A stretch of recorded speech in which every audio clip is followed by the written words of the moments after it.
কোরবানির আর মাত্র 2 দিন বাকি, বুলবুলিরে লয়ে যান মাত্র 2 কোটি টাকা। ভাই আপনি সেই ভাইরাল গরু বিক্রেতা না, যে গার্লফ্রেন্ড না পুষে গরু পুষে সফল হয়েছেন? হ্যাঁ ভাই, আমি সেই যে গার্লফ্রেন্ড না পাইলা আজকে গরু পাইলা সফল উদ্যোক্তা। আচ্ছা ভাই, আপনি একটু বলেন, এত নাম থাকতে আপনার এই গরুর নামটা বুলবুলি কেন রাখতে গেলেন? ভাই বুলবুলি তো আমার আইডল, ওর লাগি তো আজকে আমি সফল। ভাই যদি একটু জানতে চাই, আসলে এই বুলবুলিটাকে? ভাই আমার এক্স ছিল। কি বলেন ভাই, আপনার এক্স গার্লফ্রেন্ডের নামে গরুর নাম দিচ্ছেন? হ্যাঁ ভাই, আমার গার্লফ্রেন্ড আর এই গরুর মধ্যে তো কোনো পার্থক্য নাই, দুইজনই সেম সেম। এর লেগা এই গরুর নাম আমার গার্লফ্রেন্ডের নামে রাখছি। কি বলেন ভাই, আপনার এক্স কি গরু ছিল নাকি? না ভাই, ওই গরু হইব কে, হয়তো মানুষ আছিল কিন্তু গরুর মতো খালি চুষ্ট।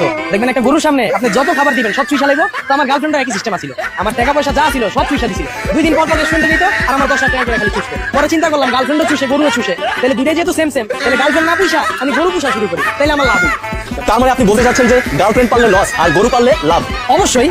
বর্তমানে একটা গার্লফ্রেন্ডে আপনি যদি চিন্তা করেন ঘুরতে পারিবেন, তাইলে পকেটে অন্তত 10,000 টাকা থাকা লাগবে। 10 টাকার বাদাম লিয়া পার্কে বেয়ে 4 ঘন্টা পার করবেন, ওই দিন শেষ। বর্তমানে প্রেম মানেই রেস্টুরেন্ট, আর আপনার গার্লফ্রেন্ড যদি ভুলে বলে আপনার রেস্টুরেন্টে ঢুকাইতে পারে, আপনার 10,000 টাকা পয়সা দিবে। আর প্রতি